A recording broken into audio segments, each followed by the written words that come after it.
Hello, hello, hello, and welcome everybody to the Wildcard Tournament. We do have the CWC almost starting. Oh my god, what? 3 more weeks, 2 more weeks to go, and boom, boom. Of course, we do need to find out exactly who is going to take part of the CWC. Qualifiers are starting to get to their end points, to the finals, to the semifinals, to the finding out who's going to be the first slot, the second slot, the third slot, the fourth slot, and all of that is in the upcoming 2 weeks. We do have also today a wildcard tournament that we're gonna take a look at. I do want to put it up on the screen over here so you guys can see what has been happening. This tournament actually started a week ago, but I couldn't get the first games because I already volunteered for other games, so unfortunately I couldn't just do everything. Bonsoir, good evening, Groovy. Hello there. Amazing game yesterday, by the way. Thank you very much for hosting it. Colophonius, guten Abend. We got Damori in the house. Bonsoir, bienvenue. Gigi McNuggins, hello there, sir, and welcome. Thank you very much for the questions. And so happy 42 did have a few questions about the wildcard information. I'm gonna do it just a few seconds here. Bonsoir, Seb, welcome. Let me see who was there was somebody. Oh, Bigsy pick up the first promotion. Thank you, sir, and welcome. Okay, so gotta put it up on the screen here. Oh, Keneni, hello there. Bonsoir. Bex, good evening, boa tarde. Let me switch the screen here so I can put it up. Let me see. There we go. Okay, so this is the wildcard tournament. We got everybody in the lobby and they're gonna start doing the map pool choices immediately. There is one player, and I have to mention this, there is one player that has some health problems, and he said that he's gonna be a bit late, so they will start the pick and ban phase without him, and we're gonna see how they how they will end up. You can see the last slot over here got left alone. Well, that's the last player. In the team lineups, we do have Turkey, Belgium, Brazil, Germany, China with 2 teams, Canada and Finland showing up on this wildcard tournament. We did have a few games in the first part of this tournament, and I do want to put it down on the screen here so you guys can see.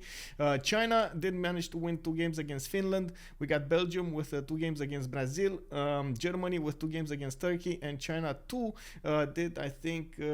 did win against Canada. Canada, I think, didn't manage to make it to the game here.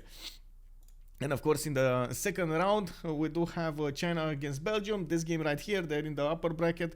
Germany going against China 2. And I think they just finished a moment, by the way. And then we do have the lower bracket that it's still ongoing right now. Turkey did manage to get a free win against Canada. And then we do have Finland with Brazil that need to set up their times.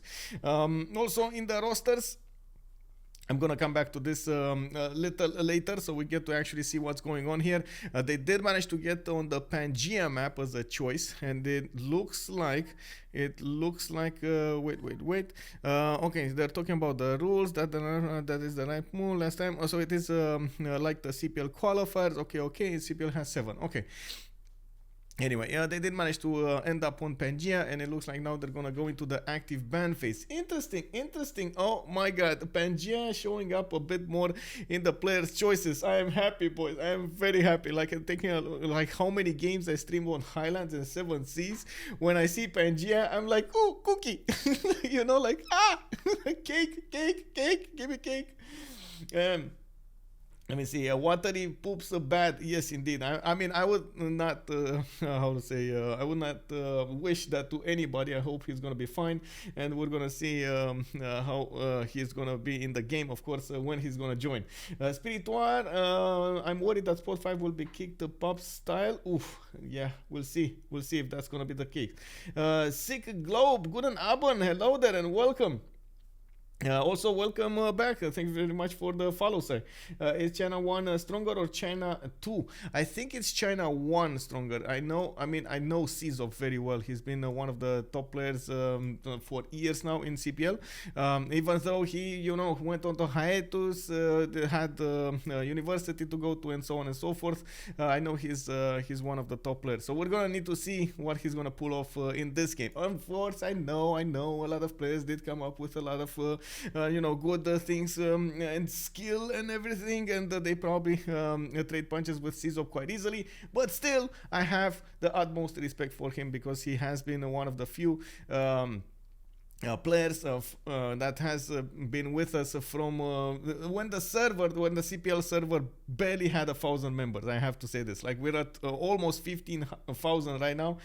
He was with us when we had 1,000.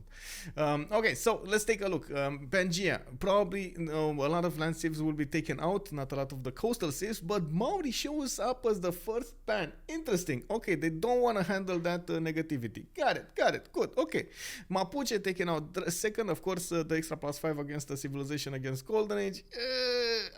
Man, I mean, yeah, that's rough. We do have also the gold maker, Mali, taken out, Gorgo, Basil II. I mean, that's, you know, that's obvious. You don't want to handle those Tagmas and the Crusade on you. Then Vietnam coming up on the 6th. Okay, but they left open a lot of powerful ones. And remember Mongolia. Tomin is coming up in the first choice with Iran, picking it up. And then GodOfChickens says, you play with calves against me? No problem. I take a Genghis Khan, the big Khan. And of course, Genghis Khan does have that awesome ability to steal enemy cav units. There's a chance to actually capture them, so it is unbelievable if we're gonna see Tominis over here give up a few of his sakas to Mongolia. Oh man, I want to see that. Meleagor is gonna go shakas, and it looks like this sets the tone for the whole game. 3 war civilizations picked up in the first few seconds of this draft.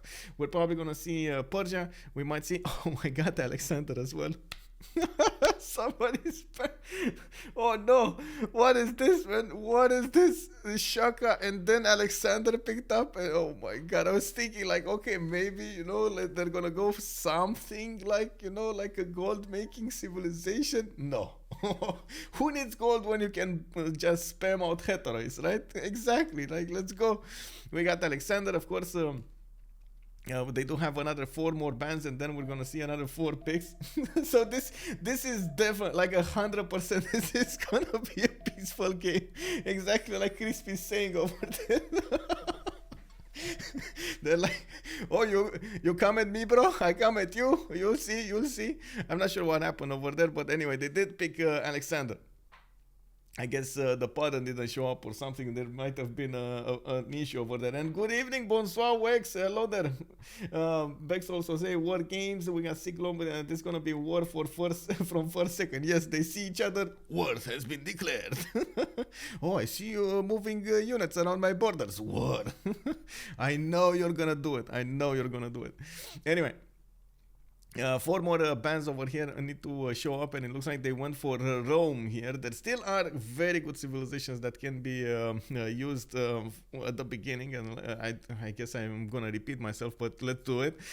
Persia, Cree, we do have some gold makers. Of course, Phoenicia has been one of the ones that has been picked on Pangea. There still is Pericles, and Pericles also can do quite well, even though I have to point out those Hipastis from yesterday in the Brazilian community, oh my god, they did amazing. So yeah, I'm not sure if Pericles is gonna show up a lot in their choices anymore because of that performance.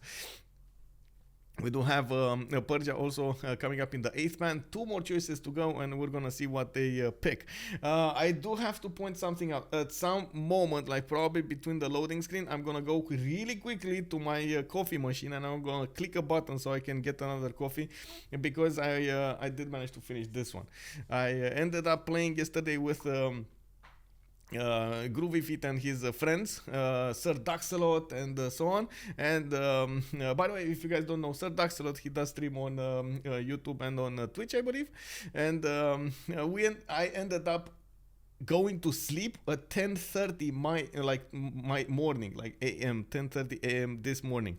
And I was like, you know, okay, I mean, sure, you gotta do what you gotta do. Anyway, in the active ban phase here, it looks like Cree also got taken out. Persia coming up on that 8th ban, and just 1 more ban to be chosen, and then we're gonna see those picks.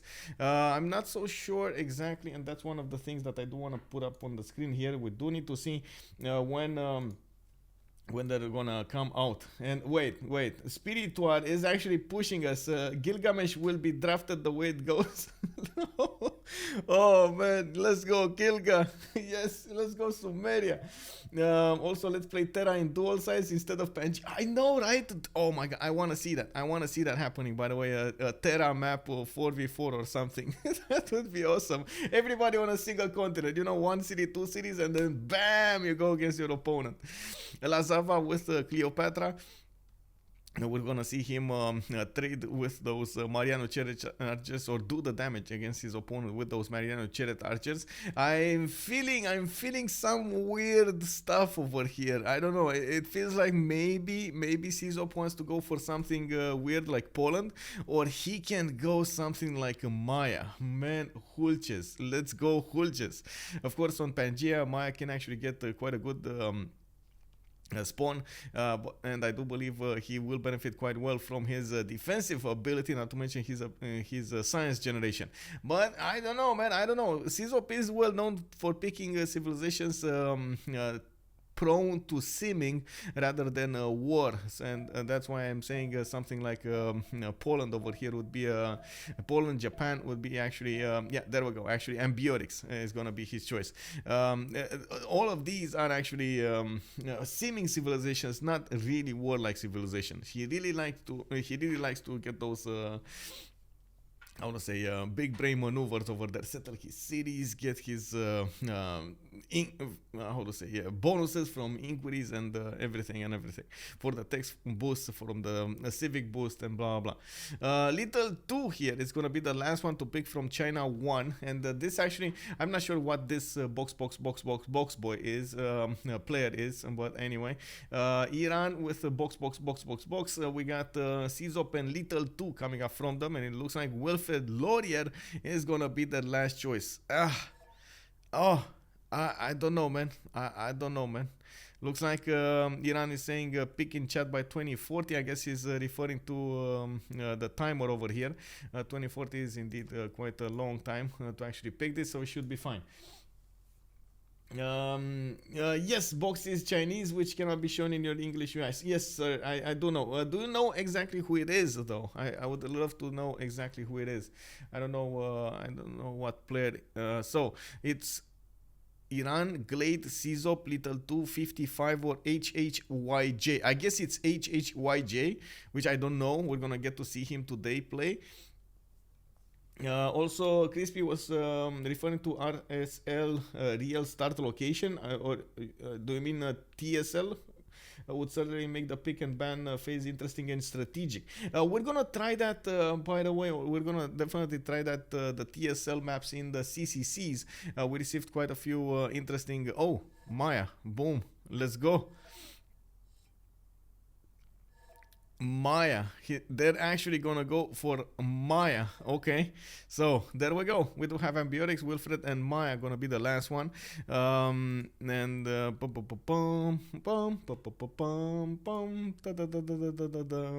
we're gonna see exactly what's gonna happen here. And man, oh man. Okay, this should be it. Let's see if I do have more information here about what's going on.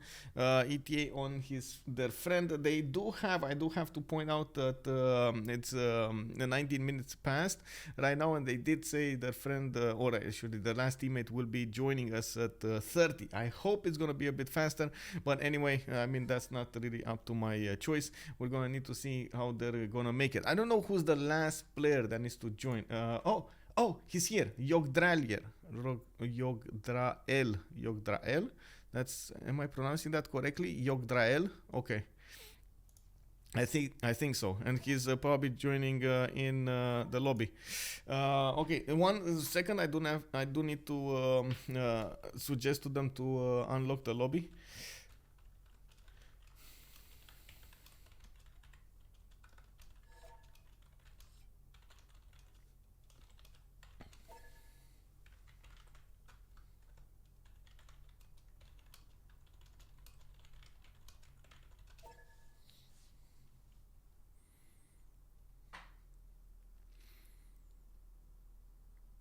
And as far as I know, they do have remap tokens available. There should be a one remap token each. And there we go. Music at 3%.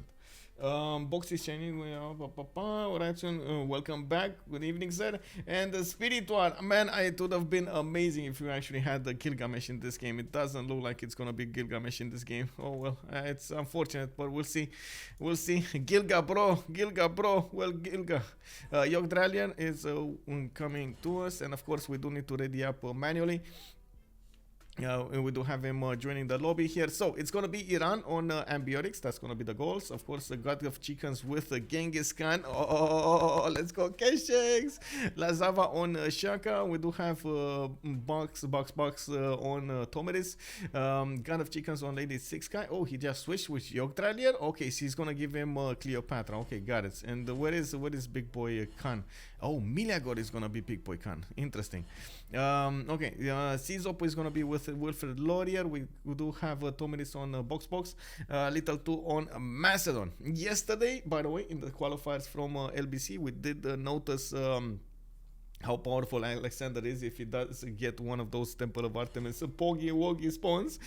Didn't even need initiation rites to take out his opponent next to him, and that was Pericles trying to defend against those Hypastis and those Heteroids with his unique units, with his hoplites. Just wasn't good enough. They weren't powerful enough to actually withstand that damage. He could have, I guess they could have done things differently, but man, oh man, if he would have had initiation rites with Pasid Pades with +7 amenity Temple of Artemis, oh, so big. On the Pangea map, probably the map will be generated in such a way in which we're gonna have a lot of land wars. There aren't that many possibilities to trade on the sea, but of course we're gonna see. Basically, Pangea is one big landmass, and of course on that landmass we might see some inland lakes. We might see some like a lot of rivers, mountains, and chokes, and so on and so forth, which will create some challenges for the players. And there we go. It looks like there will be an inland sea over here to the east of the map. Actually, almost two of them, because this one is actually passable. This one is not. You cannot create a canal from the left to the right. It would have been, can you imagine creating a canal this big? This big? Oh my god, yes, bro. Let's go.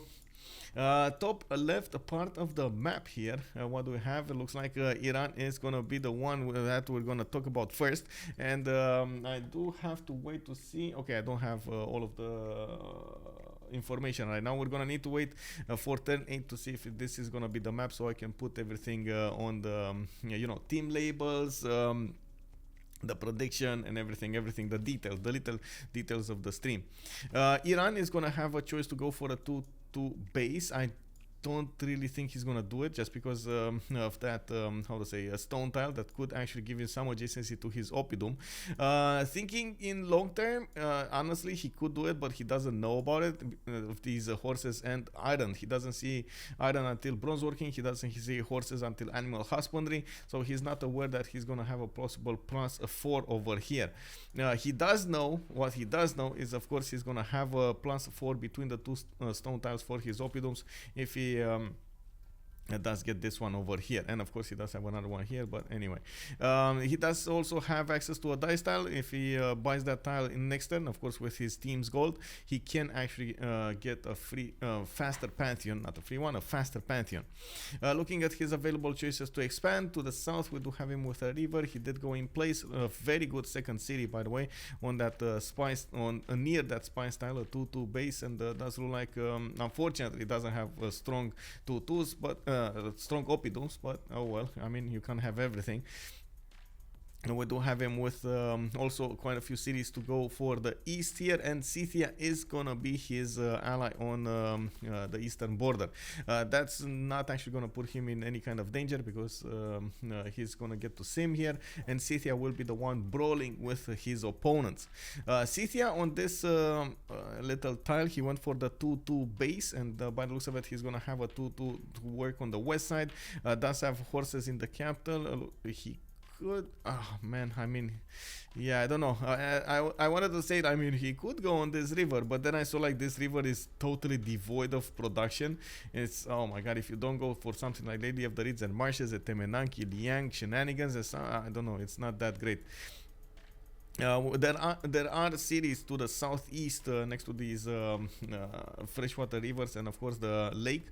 He could settle, for example, one over here. That would be quite great. One that next to that spice tile has a lot of tiles to chop and of course work. And I do see him benefiting from another one here next to the banana. Definitely not bad as a stunt for Scythia. And of course we do see in the south here. In the south we do have their first opponent. Okay, it's gonna be Lazawa, and this is a player that honestly I don't know. Does anybody know anything about Lazawa, by the way? I understand he's from Belgium. He's GodOfChickens teammate over here, but does anybody know something like a history from him? Maybe in a team that he's playing in the CVFR squadrons, or how many years he has been playing or so on. There's quite a bit of information that I would really love to know. Maybe I can actually open up his Steam profile. I can see his Steam profile. We got 2100 hours on this player in Civilization 6 alone, so definitely he is well versed into the Civilization 6 universe. Seb asking us, what's this map? It looks like a cross section of a map hip level. Wait, what? Well, what can I say, man? What can I say? That's a big imagination there. Nastril, hello there. Lucky Luke, where's Lucky Luke? Where's the Lucky Luke? Good evening, sir, and welcome. I remember a game including China team and Canada. It didn't end well for Canada. Let's hope it's gonna be better this time. Oh, that was last season. Yeah, indeed. Czozp, also Czozp was playing Canada that time, and of course we're gonna need to see if he's gonna have this time a much better game. I do have to point out, last game it was against Civ Joe, or I guess what they were called differently at that time, right? I forgot how they were called though. TBD. They were playing against TBD. So yeah, very strong game. Lazawa over here with Ulundi, he's picking up on a 2-1 base. Does seem like he's getting some production into his scouts, and he does have multiple tanks to chop. This is actually quite an interesting, breathtaking array of tiles here, but I don't think he's actually going to go for something like Earth Goddess. Doesn't really make sense on Zulu. We do have him with a Wander to the south, Upsunur Hollow, and he's not going to be that close to Scythia, but I do see something else. You know, I was talking about maybe Keshex, wham bam, we're gonna see some attacks, some takeovers of Shaka, of Saka hold searches. Well, look at Korakorum. It's in the middle of the map, on the right side of a big box. LittleTu, by the way, just found a relic, and looks like I pressed the wrong button on my mouse, and my sensitivity went way sky high. No, come back to the light. Look, come back to the light. We got Korakorum with two turns for a scout. Looks like he is gonna go for his 2-2 base. Has quite a few settles to go for to the north over here, and of course he's gonna be to the south of GodOfChickens. They are gonna keep this land, right? You can see there's quite a bit of distance between Scythia's capital and Mongolia's capital, but it's not going to be that big. This is exactly the correct range to go for some cav units going against your opponent. Sakas will be coming from Prokova. We're probably going to see horses coming out from Korakorum. What's going to be the outcome? I don't know yet. We're going to need to wait and see their moves. They definitely can get generals and get better units and so on and so forth. It's gonna be quite an interesting show to see what kind of strategies they will pick up.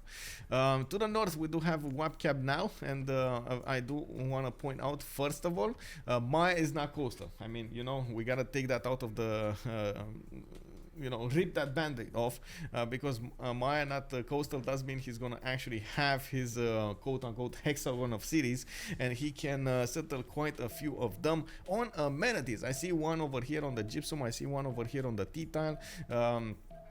And to the south, if he really wanted to, he could settle the sugar, but I don't think so. Plantation, plantation. No, don't do that, bro. Observatories, very good, very good. Does look like, of course, he started improving a maize style, and I do see him benefiting from sugar, from tea tile, and cotton on the same continent. Very nice, by the way. Those are 3 amenities. Actually, wait, 2 continents. Okay, 3 amenities with plantations. Does mean that those observatories of Maya will be big, so big. We got on the east side over here, Czozp with already a builder coming out of his city. He did manage to get a scout out, and looks like he's 3 turns away from getting a settler. Did improve his first camp, and that's to the northeast, and I'm pretty sure he's rushing Temple of Artemis here. Let me actually take a look at the tech side. Where is he? Czozp mining. Okay, so I mean, yes, he doesn't have a choice, right? He needs to go mining so he can chop one of these forests to make space for the Temple of Artemis. Not even chop. I mean, he can choose to just plant it, but you can't plant it without having the technology. He will go for the horses over here, and he does have a gypsum. Looking at his tundra, actually I like quite a few cities that could be placed. Fresh water everywhere, a few mountains on the northeast, and of course he's gonna end up sharing it with Maya, and well, I mean, he's gonna end up attacking Maya at some point. I'm pretty sure Maya is out of his bonuses over here to go against Ottawa, and this is probably, this where, like, in the right side of the screen, this is where Canada will settle his first cities.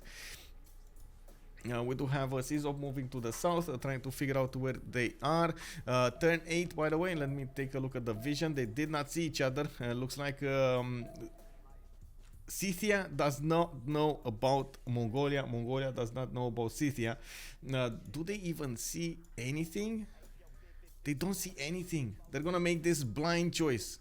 This is going to be blind as a bat here. Oh, no. What do you think, guys? Remap or no remap? Let's see it in the stream chat. You got the emotes. Anybody that is in the stream right now should be benefiting from remap emotes or no remap emotes.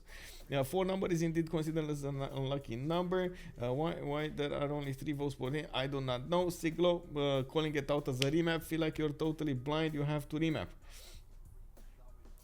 Ala 10 Bank making a statement over there. Looks like we will. Okay, no, they're gonna stay.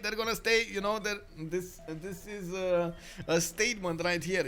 We can adapt, boys. It's fine. Nothing is burning. We can do this. I mean, we're gonna definitely take our opponents on, and we're gonna show them we are the ones that need to be in this tournament. Like, we need to show everybody that we can do that. Let's go. Let's see what they have packing for us. 2 more civilizations that I need to take a look at. Raketet over here with Egypt. Looks like he did manage to improve 2 of his tiles, a stone tile and an amber tile. To the left side has a settler coming out of his cities, and looks like he's gonna go north and south here. Oh, this is icky land, really icky land over here to the south. Now, I mean, I guess it's not ideal land for Yogdrael overall, but anyway, that south is really bad, nasty, devoid of any kind of production, food or anything on these desert tiles. Now, Mali would have been great here. Egypt, not so much. Of course, he can keep going on the north. He might actually want to settle on the coast here, since there aren't that many civilizations that could be, that he could fight on the coast. In the game, it doesn't look like anybody's gonna be coastal. Wait, is he actually going to the south? Bro, where are you going, bro? I mean, oh my god, he's actually going on this tile? Okay, sure. I mean, he's gonna have horses, 1-3s. Okay, I'm just, worried. The city of Pella, LittleTu, playing it with Macedon, will have the benefit of an extra culture tile from that amber, or culture point from that amber. We do have him with 2 3 deer tiles in the capital. Very, very strong spawn over here with that extra production and extra culture. He's gonna put some work into another settler here, and it does look like he does have very good second cities. I'm actually curious, how is he gonna wanna choose to plant his second city? Is he gonna go for the river settle, or is he gonna go for the Galapagos settle? It kind of looks like he's gonna ignore Galapagos entirely. I mean, honestly, I can't blame him. There's like 3 resources on it, and I'm pretty sure we won't see. Oh my god, we won't see Macedon with the. Oh my god, initiation rights on Macedon. Oh my. I mean, you know, this is one of those moments I wish I had a clicker. Do you guys know where I can get a clicker? You know, like every time I see a hectare pumped out of the, or a unit coming out of a city of Macedon, I just think click, click, click, click, click, click, click, click, click, click, click. You know, like I do the clickers, and we need to figure out how many of these units is he gonna actually build, because of course with initiation rights you get some faith in return, you get to work on a mentality and so on. Anyway, I don't have to see what's going on here on the west. Nothing much. Okay, Maya over here is fine. Or I guess he's gonna have a bit of an issue, but he should be fine. The scout of box is not actually there, so it's fine. Can anybody confirm, by the way, who is box? Is he actually YHHJ? YHHJ? So, no, actually it's HHYJ. Wait, that sounds suspiciously familiar with YH Love. Anyway, no, I'm kidding. Let's see. You could have a post-it. I mean, post-it, sure, but a clicker is better, you know, the clicker, and you put a mark each time he goes initiation. Oh, I see, like 1 day pass, okay, well, okay, let's do that. Let me actually see. I had some paper over here, so let me see. Let me take out my French, what do you call it, notebook. Rip a paper. Can you hear the paper? Oh, yes, ripping paper like a madman. Okay, let's see. I got a pen right here, and we're gonna keep track of the units Macedon is gonna pump out of his cities. Okay, so let's quickly go and take a look if they picked any pantheons, if they do have strategic resources, and then after that I'm gonna put the team labels on, and of course that how do you call it, prediction. We do have horses next to Adu Atuka. Looks like of course he's gonna have an iron tile here to work on the north. Does have a settler coming out in 4 turns, and by the looks of it at the moment he did put a city to the southeast. Is that a rice or a honey tile? Okay, that's a honey tile. So he's gonna get some extra amenity, an extra amenity coming up from that as well. I'm actually a bit surprised he didn't go for the eastern settle over here on the spine style. That would have been very strong, very strong. Looking at the south, we do have Zulu with an iron tile in the capital, horses 2 tiles away. That's gonna be fine. It's nothing expensive, so nothing fancy coming out from Zulu. He can definitely work both, and we're gonna need to wait and see what his choices will be. We got Scythia here with a horse right next to his capital. Of course, that's a good. He can put one of those kurgans next to that pasture. We're waiting to see exactly what he's gonna do with the builder here. Iron tile will be 3 tiles away from his capital, and of course that feels like it's a bit too expensive. I'm really waiting to see how he is actually gonna, or if he's gonna acquire that one. It's not a given to acquire 3 tiles away or tiles 3 tiles away. We got also him buying a slinger so he can possibly defend against Meleagor's warrior, and he did put some gold to buy a spy style for that increased tempo that you get from it. Of course, putting the city in such a way that he settled it on another amenity here on a die style. He's gonna get the extra faith per turn, and I'm pretty sure he is gonna generate the necessary faith for his pantheon. We do have a monument coming up in 7, and I think that should be it about Scythia here. Let's see Mongolia. Okay, Arental next to his capital city. His horses are gonna be next to Urumqi, 2 tiles away. But this is only 1 horse Mongolia, so he's not gonna get to spam them with you know, ease. It's gonna take a little while and a little bit more coordination from him and his allies to get all of those horse resources on his side. And let me actually write it down, by the way. Macedon massive. I don't know why I like this word, by the way. Macedon massive, and I'm gonna, you know, put it in a box. We do have webcam now to the north. GodOfChickens already starting up his observatories.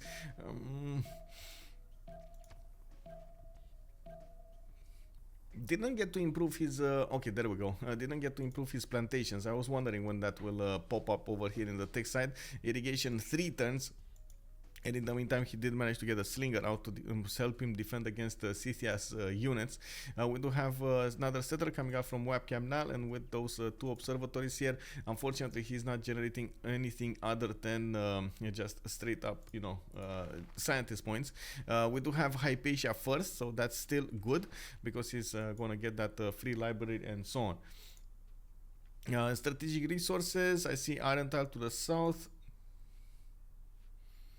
The horse is going to be on the west side, 3 tiles away, and I do actually want to see what he's going to do over here. Is he going to settle another city? Probably going to settle another city on the geothermal. The observatory, as far as I know, does not get bonuses from the geothermal, but you guys might contradict me with that if you know differently. Let's see.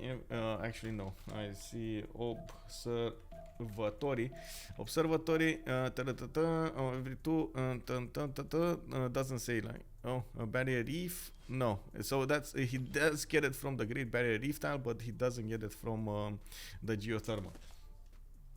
Please, yeah, thank you. That's correct, sir. Thank you very much for confirmation.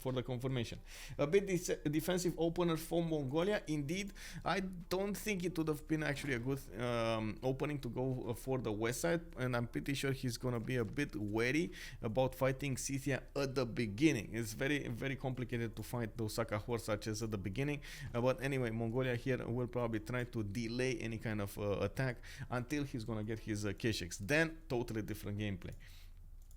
We do have Czozp putting down that Temple of Artemis on Canada. Looks like he didn't improve his horse. Does have an Arental to the southeast of Ottawa, and I do see his first city went to the north here.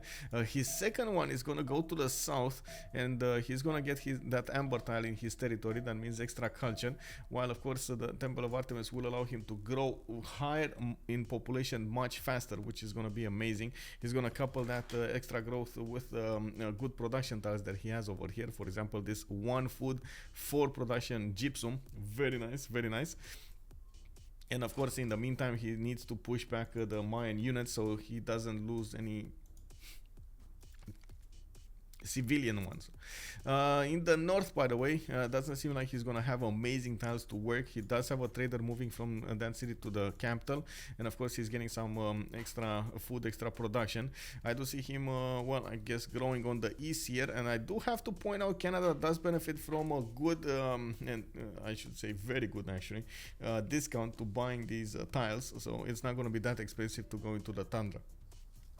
This seems like an aggressive match indeed.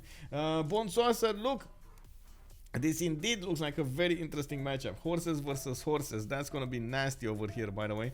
I have to point out, whenever this happens, by the way, and Scythia does get Mongolia to fight against, I've seen a lot of players go for the swordsman instead of his horses. You know, put swordsman in the front line and get some Saka horse archers, you know, pew pew pew, sniping from behind, and they do get to match their damage points very nicely. El Fuego 000, thank you very much for the follow, sir. Let's take a look at the last 2 civilizations here. We do have Egypt in the south going for his Stonehenge. Looks like he's gonna be actually China religion here, going for his divine inspiration with sacred places. we're gonna need to see how that will develop in the long term. Of course, he could go for pyramids, he could go for Petra. Both of them are options. I still don't like his choices of putting his first cities, though. I would have I thought he's gonna go either coastal on the west side, where he does have multiple 2-2s, 1-3s to work and food, and not to mention good harbors, or he's gonna go directly to the north over here, preferably on the west side of this river.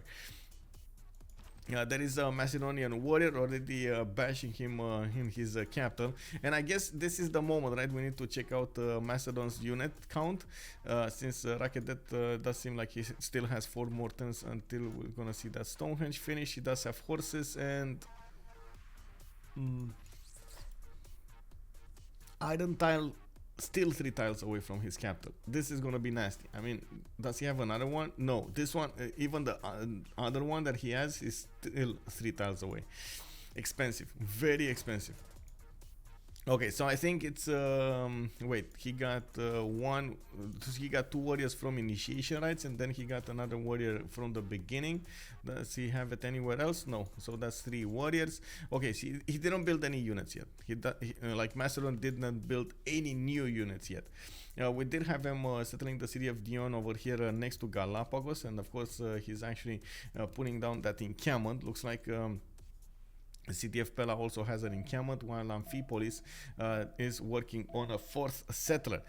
It does take a while for Macedon's power spike to grow. You know, you need to get that encampment down, you need to get the Basilicoi page, maybe a general, build some units, and so on and so forth. But anyway, it's gonna take a while until all of those units will start to just endlessly be spammed against Egypt. We've seen what happened yesterday. So many units, man. And I think this is about that time. We need to check out the final strategic resources. Macedon working on iron to the north of Pella. And does he have horses from underneath his city? Because I don't see any horse, honestly. Is that a horse tile underneath? No, that's a cattle tile. No horse? No horse? No horsey? Come on, show me the horsey, bro. Oh, he does have one to the northeast. Okay, but still, that's kind of expensive, right? 3 tiles away from his capital. Might be incentivized to actually put a city over here on the coast to get that. But anyway, we'll see. Encampment training project coming up in 2 turns, and I'm actually surprised I do see an encampment training project instead of seeing Basilicoi Pades being put into production. But anyway, you know, it's a choice. It's a very, very personal choice, I have to say. We gotta respect it. So let's go. He can settle in his west. The horse. Yeah, he can. This one, yeah, he definitely can settle the sheep, get a 2-2 base, get the horse, get other 2-2s to work, and so on.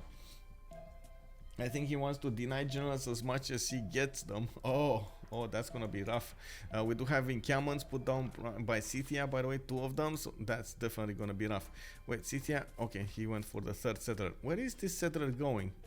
Is he actually gonna go in the face of Mongolia? No fear, bro. Box is no fear. Okay, I mean, I get that, I respect that. Okay, we'll see. Let's get the team labels up.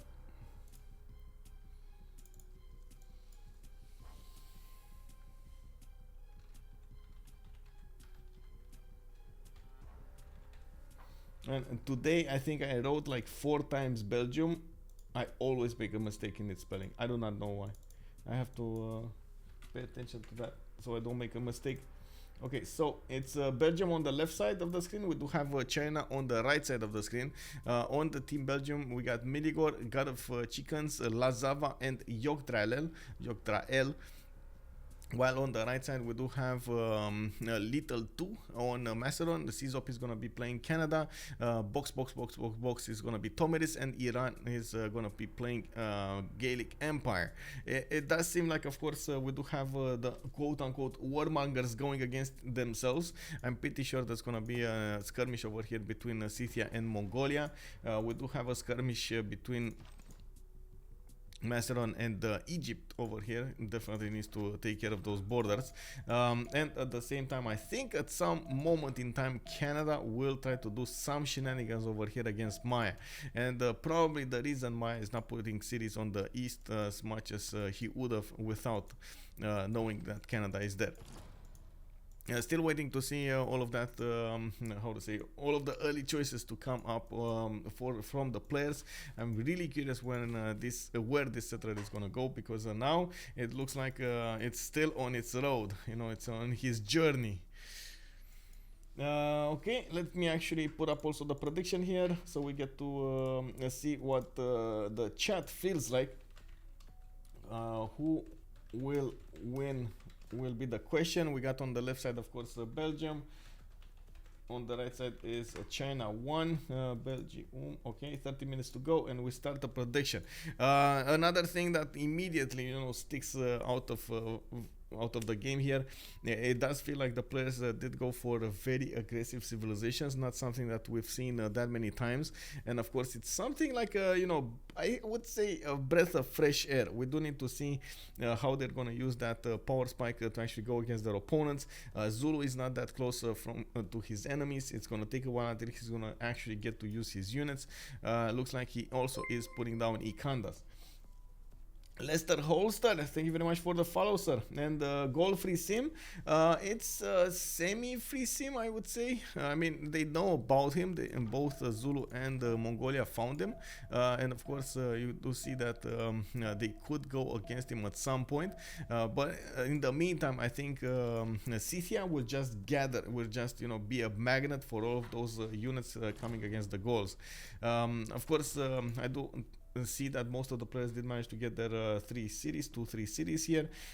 It's only Scythia that is oh my god, he's actually gonna put one here. Oh no, that's a bold statement, I have to say. That takes courage. That takes, I mean, you know,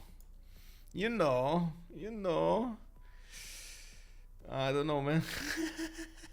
At the moment I'm like, Meleagor, you gotta get your horses out, bro.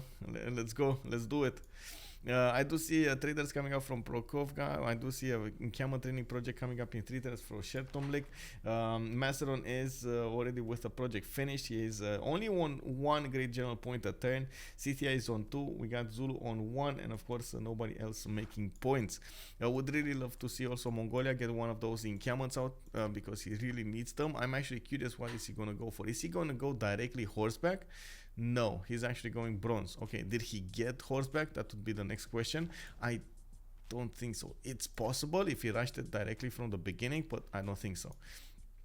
God of War and Plunder coming up from Scythia, and then I see picked here Pantheon, God of the Forge. Oh my god, Meleagor is gonna turn on those pumps of units, and of course we're gonna see them sent against Scythia. Or maybe, you never know, man, you never know, maybe Mongolia is gonna be the one getting wiped out here. It's all about the moves in the next 15 to 20 turns. Wonder if 6K makes a play with Ryu to help. That's a good question. The Hulche, by the way, does not have you know, a very good performance outside of the big box of Maya, the 6 times that he gets that extra damage point. Yes, it deals more damage against wounded units, but you wouldn't go with him so far away from your land.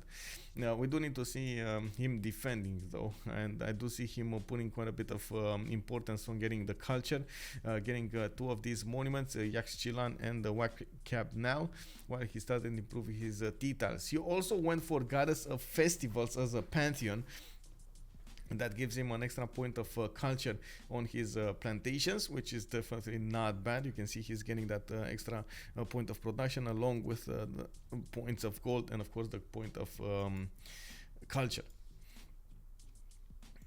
On Canada, we do have already Temple of Artemis finished. He's getting his monument in 2 turns. He did go for Goddess of the Hunt as a Pantheon here, and he improved his iron tile that was 3 tiles away from Toronto. A bit sad that he doesn't have a second camp to go for in Toronto, but oh well, that's life. He does have multiple other camps that he could go for on the Western River. I'm actually a bit surprised by his choice to go for Goddess of the Hunt when he only has like 2 camps in his capital. It feels like it's not that strong. I mean, we've seen Goddess of the Hunt with 6-7 camps that actually makes it proper. This one, I don't know if it's the correct one.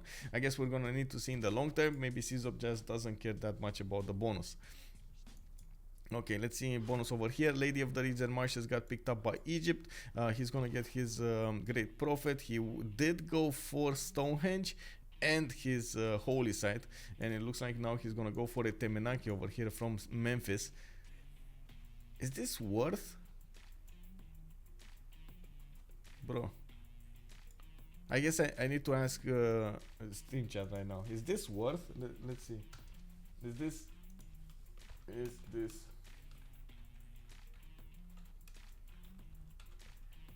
yes, no? Okay, let's go really quickly, because I mean, I really want to ask you guys, like anonymously, you know, I want to ask you guys, is this a Temenaki worth? Because at the moment, it's only going to give like 3 tiles, 4 tiles bonuses, and that's about it. I don't know, maybe, I mean, I guess he does have 1, 2, 3 more over here in Racketed to plant 4 actually marsh tiles. He's going to get some points into that. That's the question. Can I show the land? Yes. There are another 2, 3 of these marsh tiles, with some of them actually with sugar and rice. Let's see. Maybe trying to deny. That would be a good thing. That would be an interesting thing if he's trying to deny. And of course, I do see some more floods are happening here, and he is getting his first Marianos out of the game. Looks like he's trying to defend against LittleTu's warrior and his scouts, and he's doing quite well. Getting the Marianos, of course, with the extra movement, is going to allow him to be very flexible when it comes to his defense. His pantheon is Lady of the Reeds and Marshes. So he is coupling that. So it looks like this was a strategy all along, right? He's coupling that Temenaki bonus with Lady of the Reeds and Marshes. But I'm really curious what you guys think. So it looks like we got 4 options into the yes and 7 options into the no, with 1 kick W. Only 1 kick W? Wait, what? Okay. I'm really extremely surprised there's only 1 kick W, by the way. Okay, 9 into the no, we got 4 into the yes. I like that strategy in my own games. Yeah, I mean, definitely going at Temenaki and maximizing the production. I had a game with Nubia yesterday. Oh my god. Groovy Fit here knows what I was having in my cities. Like 5, 4, 3 tiles everywhere. That's just amazing. Okay, it looks like the majority of the opinion is on no. 60% did go for a no. We'll see in the long term if that actually was. You stole it from me, bro. What do you mean your Toa was awesome? No, my Toa would have been awesome. Your Toa was meh. No, I'm kidding. It was awesome anyway. But you did take it away from me.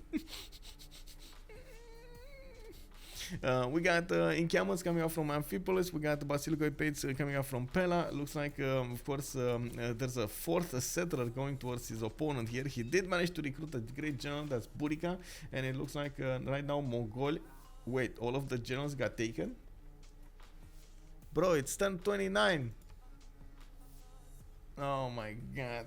Oh, Mongolia, what did you do, bro? Oh no. Oh no. I've been...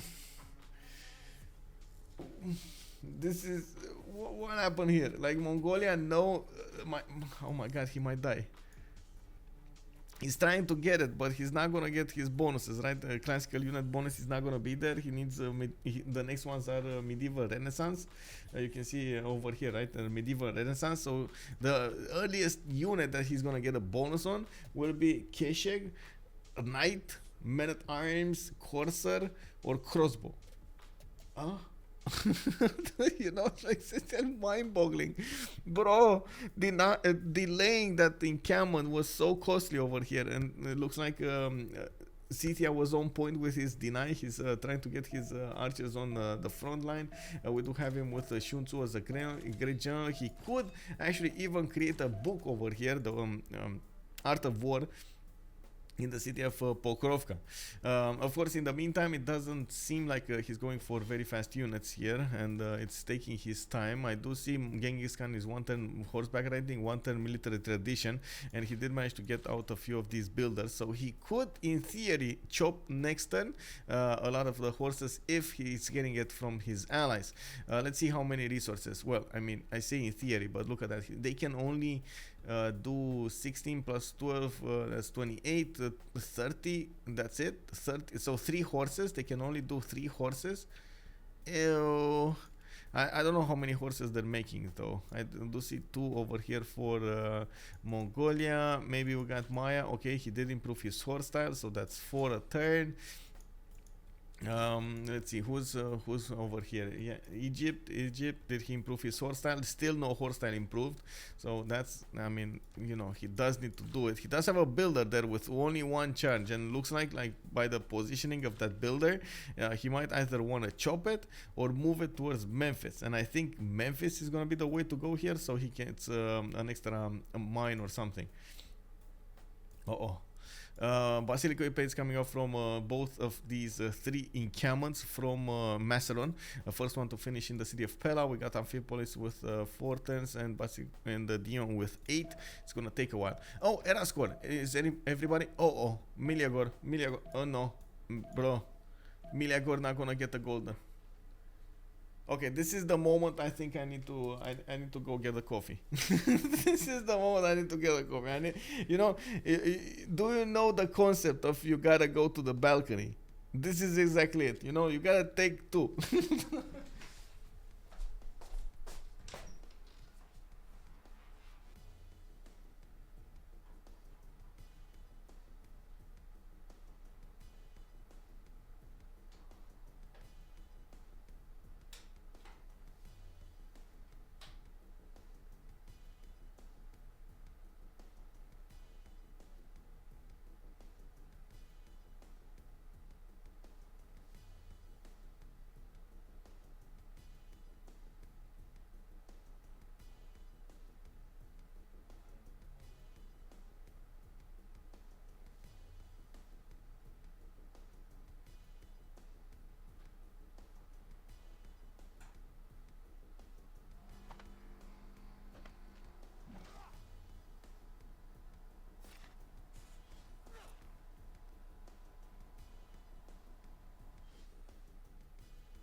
Okay, you know, newfound optimism over here. The coffee is grinding. I do have something to look forward to in the next few turns. We do have horses coming up from Mongolia series. We got horses coming up from Scythia. Both of them, well, I mean, you know, they got the encampments down, but it's only Scythia over here that actually has generals. So, I don't know, bro. I don't know. We're gonna need to see. He's also placing them in such a way that he's gonna get faster movement. Yes, city-state name. Let's see, Cahokia with Muscat, Bandar Brunei coming up for the gold generation. We got Jerusalem with Candy and Nazca coming up for faith generation. Nazca actually could be massive if it's going to be taken by Egypt. All of this desert might actually be quite, you know, quite good. It can be built quite good. We do have Buenos Aires with Mexico City for that extra production in the industrials. We do have also Kumasi with Namadol showing up for culture benefits. I do see Granada as the single military city-state. Not that great, but I mean, you know, you gotta take what you gotta take, you know. And Anshan will be the only one for science. Again, not amazing, but definitely if somebody's gonna go for culture and victory, he's gonna get so much science keeping that city. I do wanna wait. Was that Colosseum? Did I see that correctly? Somebody actually going for Colosseum, or did I? Oh, I see Oracle. Okay, I see Oracle on Toronto, getting his government plaza, getting another city here. Okay, don't tell me. No, I don't think. I think I saw that wrong. Okay. Anyway. Meleagor for some reason is still making encampment training projects. I do not know why. Like honestly, okay, sure, he's gonna get the next general, but I mean, what's he gonna do with it? Is it just for the sake of having it? I don't know, bro. Yeah, we do have Scythia with a few shots on the Mongolian units. Of course, Scythia is starting to get out horses. This is probably the moment that I need to point out the damage points, or I should say the advantages that Scythia has over his opponent. First of all, the biggest damage of them all, he's gonna get an extra +5 against units that are wounded. So usually the way to go with Scythia is you get a Saka horse archer or an archer or something like that. You shoot the first unit and then you smash into it with the horses or stronger units like swordsmen and so on. Of course, if you do manage to kill it with the Saka horse archers, I mean, your win, right? It's your win. Easy peasy, as lemon squeezy, as they like to say it. On the other hand, he does have a general, that's an extra +5. He also, by the looks of it, will get that extra movement on the general. And we do have him with another powerful ability, the ability to buy units with faith. I don't see him actually preparing for that. Usually if you want to prepare for that, you either you need to get some form of faith generation, either from a pantheon or from sometimes the players use some earth goddess or something, or a lot of kurgans. His first kurgan got placed next to the city of Pokrovka, and I do see he still has a builder charge, could place another one over here to the northwest. One of the tricky things, you do need quite a few pashers if you want to go for strong kurgans. Anyway, we're gonna see him try to get a few Saka horse archers. Looks like at the moment there aren't that many units from Mongolia to defend. He's trying to use the river defense as much as he can, so he gets an extra +5 on those horses. And in the meantime, of course, we do need to see how Scythia is gonna try to attack back. Oh, finally he got a general, but that's a general just for the sake of a general. That's not actually a general.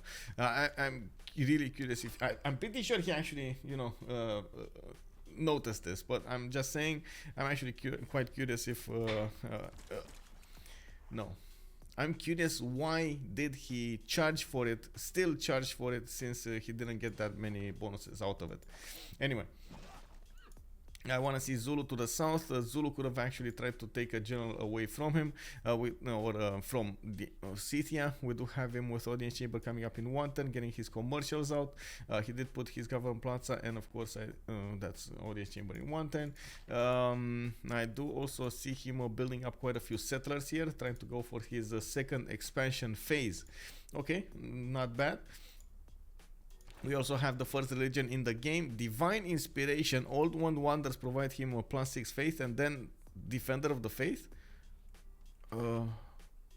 Okay, I mean, it's not one of those combinations that I've seen so many times. I was expecting something like Sacred Places, because you do get all of those other stats, like the +2 science, the +2 gold, the +2 culture, and faith at the same time.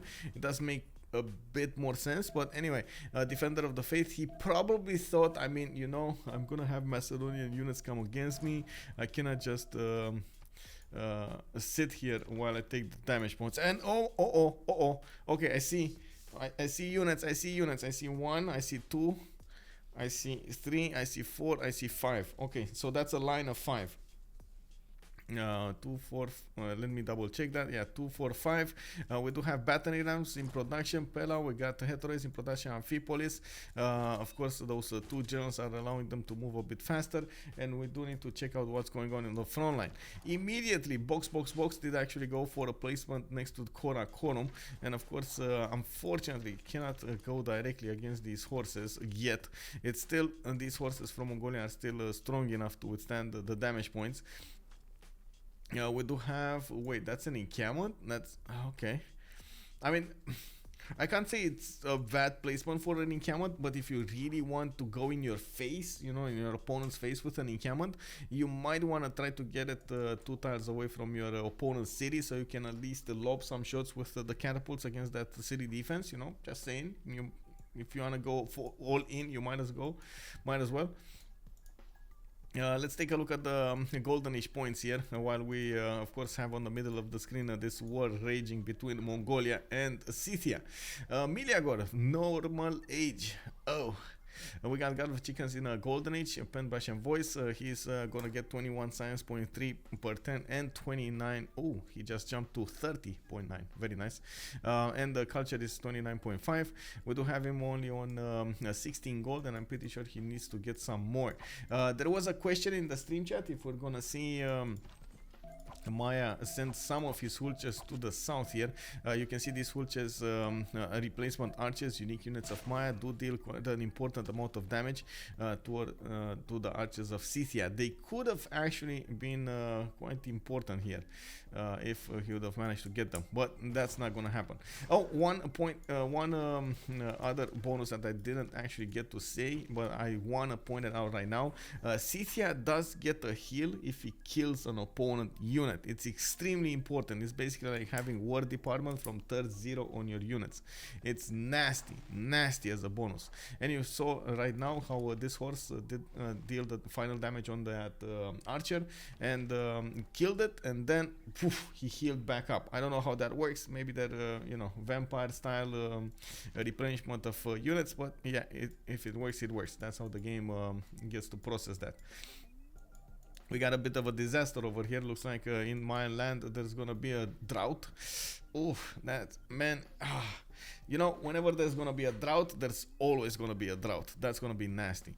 Hypatia actually was the one got picked up over here. You saw the first library activated, and that's a +6 observatory.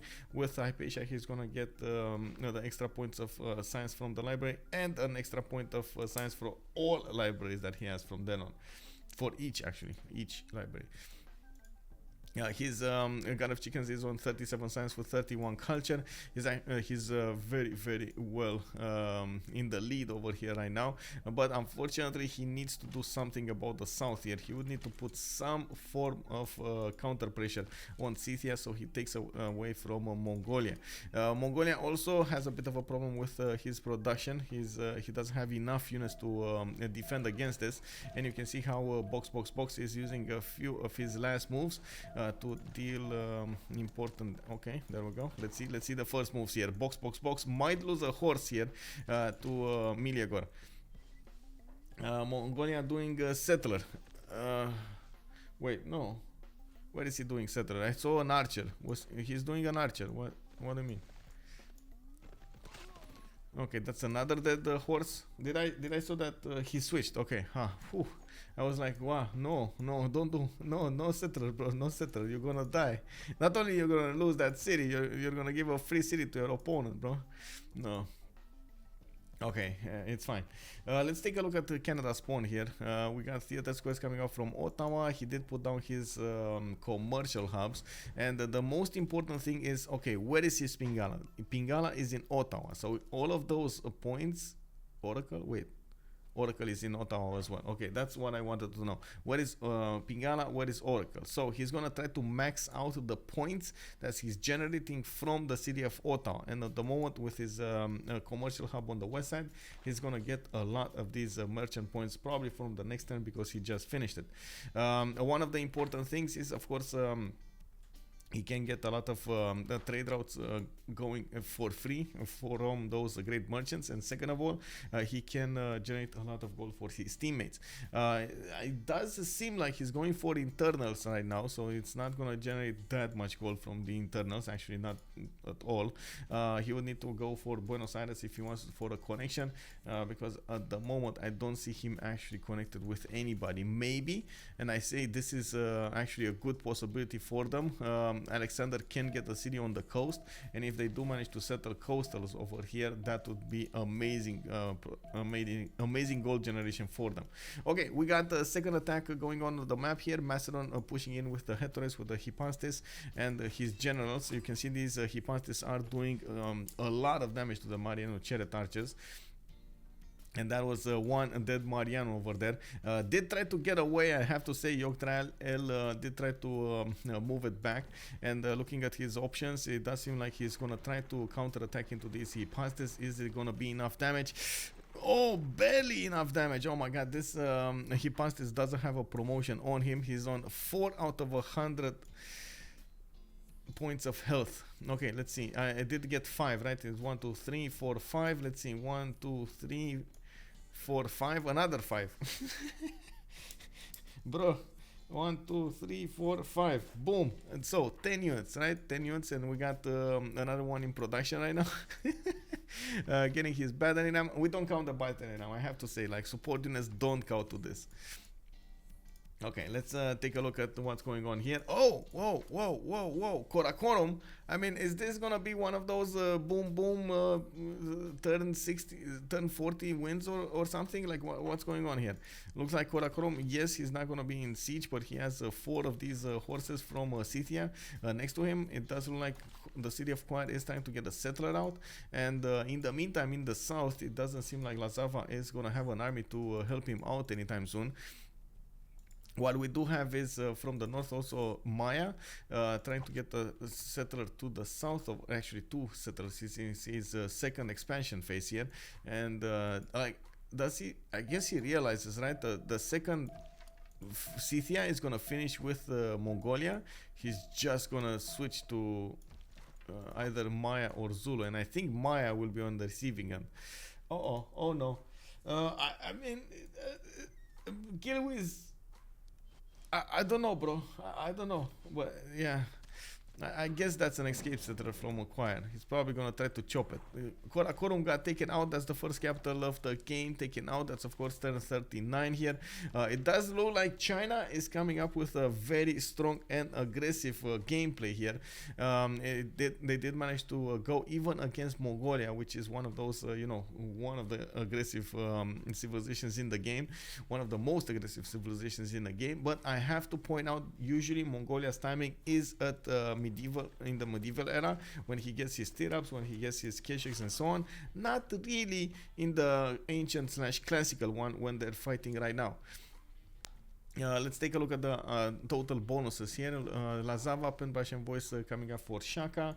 Still on 4 cities, getting a few more settlers out. We got Yogdrael, Penbash and Voice on Egypt. And looks like at the moment he did manage to push back a little bit for a little while Macedon's units. Still needs to shoot on the next ones, and we're going to need to see how many units he can actually gather for the defense here. Still needs also classical unit. I cannot stress this enough. Needs a classical unit for the city of Rakedet. We've seen yesterday how powerful these hypostases can be against the city centers. Keeping them on only 20 garrison defense strength is basically asking them to be taken over. We do have let's see, we do have Alexander with a monumentality golden age. Of course, he's using his initiation rites to gather as much faith as possible from building other units, and at the same time he is generating science from discovering them. He's not that far on the tree. Actually, everybody is celestial navigation, currency, horseback riding, ironworking, except GodOfChickens, who is around here somewhere. Military tactics, apprenticeship, machinery. I do see another 2 units got built. Yeah, 2 units got built, so I'm gonna put them over here from Macedon, and he is starting to do his attack run with Hetoris. These are 5 movement units, especially with the general. They do get an extra point of combat from adjacent general, along with the 5 combat strength from the great general, so that's an extra +10 on them. And of course you do see that they can get a bit of flanking also. Very, very strong. Another ability of the Hetoris, actually they do train with full experience for the first level, so it's not unknown of to attack with level 0 Hetero onto your units. Keep that promotion to heal. You attack once, you see you get some damage in return, boom, you heal, you get free second attacks, and so on and so forth. You keep that unit in the fight. Okay, next turn is gonna be another Hetero coming up here. 2 turning warlords thrown in the city of Pella. Oh man, that's a lot of production. He did manage to upgrade most of these tiles, though, I do have to say. 2 for 1 amber, 2 3 tiles, 1 force, 2 3s. Very nice, very nice. Actually, with 2, actually no, it's 1 iron tile. What's the second iron tile? Does he have a second? No. Okay. Okay. Okay. Let's see what's going on over here. We do have a GodOfChickens that is getting pillaged. He's gonna lose a T-tile in his capital. I see also him getting a few heavy chariots over here. Not really, I mean, it might be a bit too late. If he wants to go for knights, I totally get it. It's just a problem of actually getting the gold for those knights. Not the gold per turn, the gold to actually upgrade them. And probably that's what he's working right now. He's getting a few more commercials. He knows that he's going to need a high strength economy. We do have Meleagor going to the south. He's going to try to escape with his settler. He does have the city of Choir building up ancient walls next turn. And unfortunately, Urumqi looks like it's not going to survive for that much longer. There is a wall being built, and of course on the way there is a battery ram coming out from Scythia. While he does have Saka horse archers, those can bank on the city's defenses slowly, but it's just a numbers game, right? You shoot with so many Sakas, you basically overwhelm the defenses anyway. Chip away, you know, ting ting ting ting ting ting ting ting ting ting. Basically that's what you're hearing over there. You know, you're inside of the city and you hear ting ting ting, and those archer points, the metal points hitting the walls. And slowly but surely, you know, it takes down the strength. Okay, let's see what's going on here. We got Macedon going against Egypt. Egypt only on 4 remaining units. He does have 2 more coming up next turn, with Rakete finishing up and Mariano Chariot archers in 2. Memphis is gonna get I guess not bad tiles. He still has 4 tiles to work here, and of course these march tiles actually got workable right now with the 3-to-1s. Let me take a look at the yields here. He is on 19 science and 26 culture. Okay, well, I mean, it's not that far away from Alexander, and Alexander is gonna get so much science from killing these Mariano Chariot archers.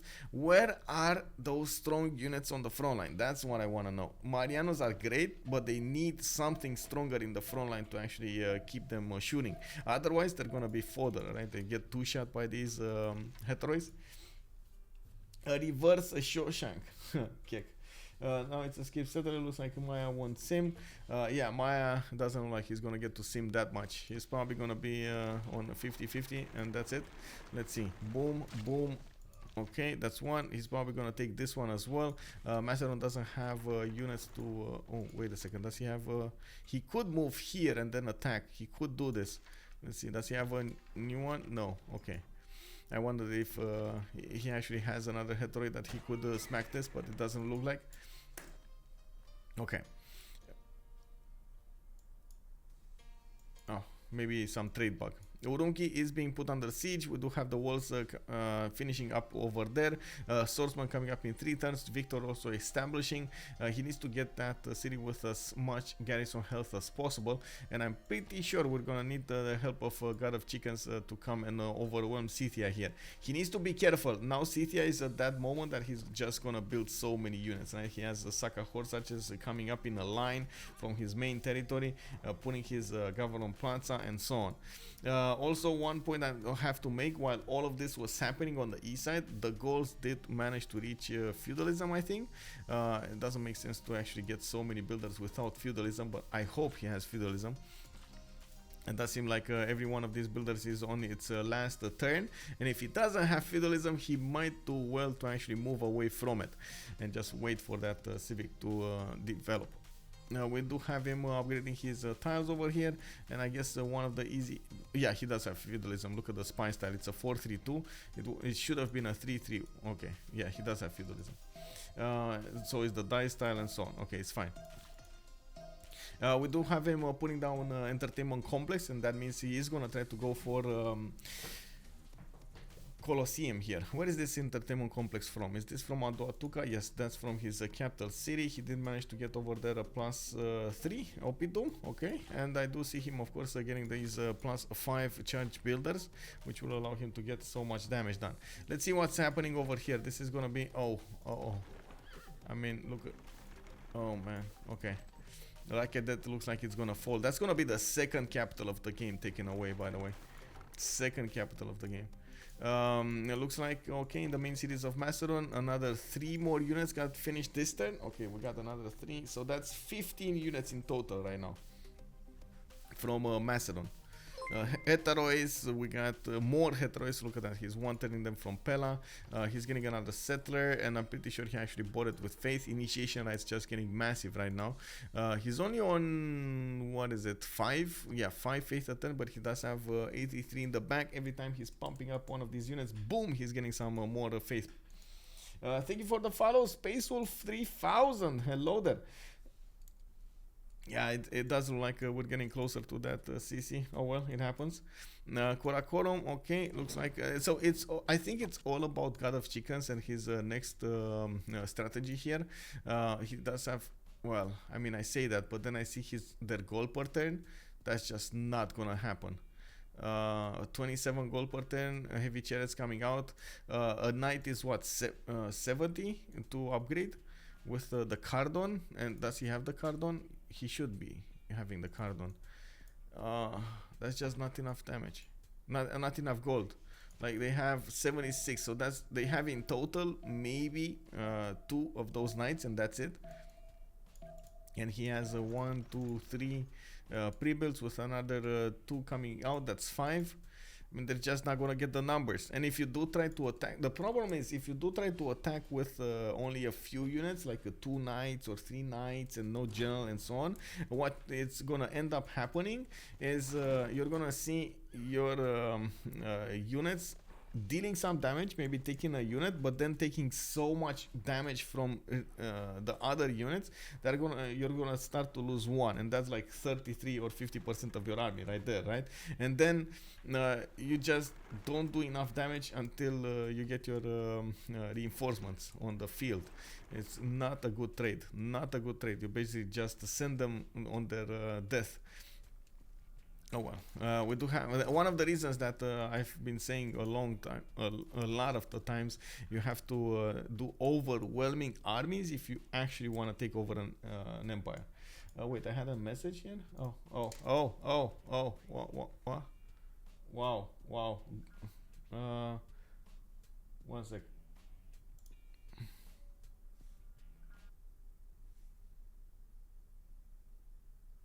Sure. Okay. I understand the music was a bit too light and too loud over there. Pega, man, I'm sorry. What can I do? Actually, I know what to do. And my mic. Wait, mic is too low, but it feels fine. What do you mean? Okay, sure. I can do this. Let's see. Is this better as I'll say as a balance? Okay. It's just, a bit better. Okay. I'm sorry. Sometimes, especially because I don't hear myself, it's very hard or don't hear the stream. It's very hard to see where the good balance is. Yeah, thank you. What can I say? You just turn on mic monitor. Oh my God, no, bro. Turning on mic monitor just like destroys my brain. When I hear myself like in a echo, I'm like so confused. Please don't do that to me. What do you mean? And it's not the mic monitor, it's about everything. Like, I need to get the whole thing, the whole shebang. Anyway, we got the Scythia taking another city here. Urumqi, he got acquired, and looks like Hami did get placed. Meleagor did get to settle that city before he actually lost his main cities. While we do have now Zulu that needs to get a few more units out to defend against this. From the north, you do see that GodOfChickens is actually preparing his defense over here with quite a few hulches. These guys do two-shot the Saka horse archers quite easily. He needs to be careful not to put them in harm's way, and of course I'm talking about box here, about him not doing that. Wait, what? Okay.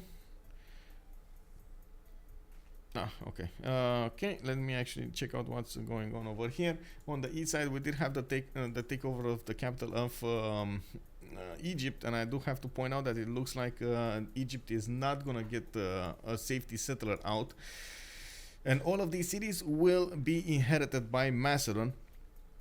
It's the moment LittleTu is building so many of these heteroids coming up from his cities. I think another 2 of them got finished. Yeah, another 2 of them got finished, so we need to set them over here. Boom, boom, and of course 3 more for another 15 minutes. So he's on 17 units built right now, Macedon. A combination of heteros with Hipastis with archers. And he lost a few of them. Also, man, I left and came back 45 minutes later and the game is over. Yeah, I mean, it's not over yet, but it's not far from over, I have to say.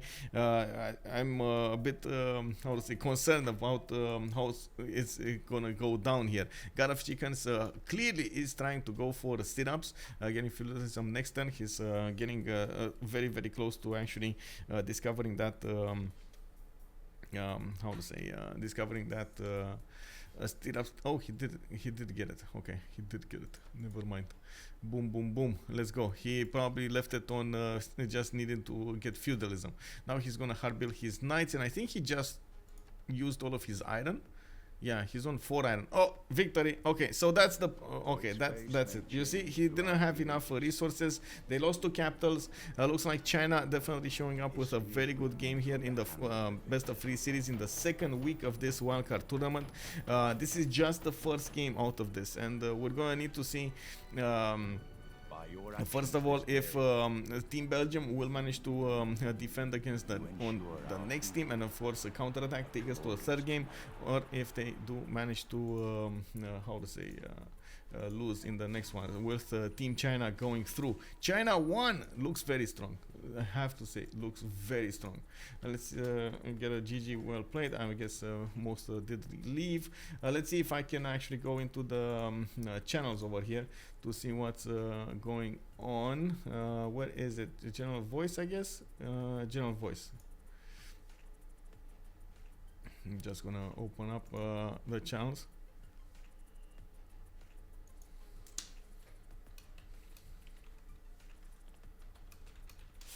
Yeah, GG China, very, very strong team. I was saying, man, I mean, honestly, I want to say, Canada didn't even get to do anything. He just simmed a little bit. Let me actually ask them if post-game chat will happen. Anybody joining? Anybody joining? Let's see. Oh, wait. It looks like in 30 minutes we're gonna have the second game.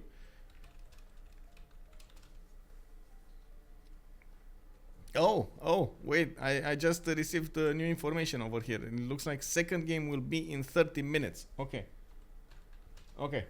good. So I guess we're gonna need to see each other in the next 30 minutes. Okay.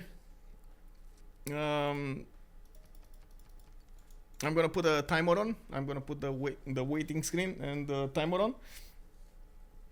So I understand most of them do want to get lunch and so on, like after this, and of course it's gonna start. So see you guys in 30 minutes.